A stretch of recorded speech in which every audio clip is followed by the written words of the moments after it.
So I went on an adventure to meet this guy. I planned my plane ticket and I jumped on a plane and flew across the US to the East Coast.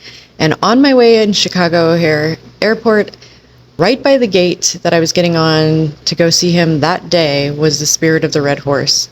And I was like, holy crap, that must be some weird sign. And I was drawn to stop at the store, so I bought this baby blue dream catcher and popped it on my purse. I arrived in New England and I met him, and he's a registered Morgan horse. We spent the afternoon and part of the evening together.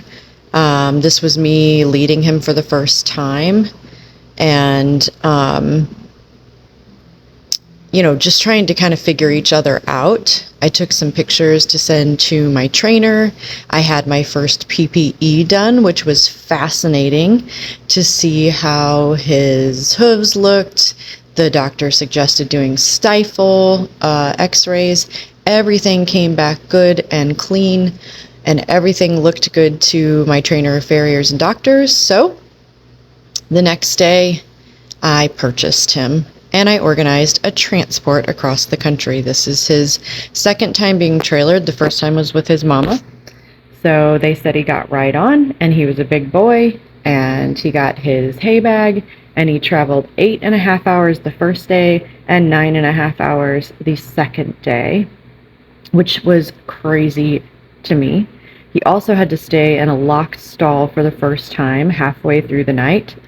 I think he was just exhausted after his first travel, but they said he did amazing, and he jumped right on the trailer the next day and arrived to me that evening. So this is when they just pulled up.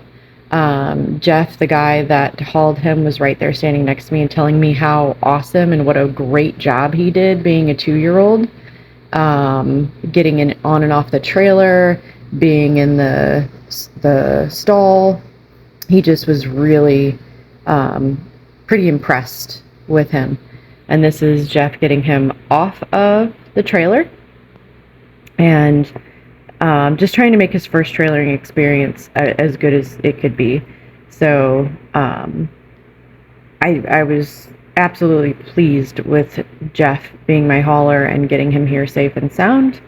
He's settling in to the stall and the run area.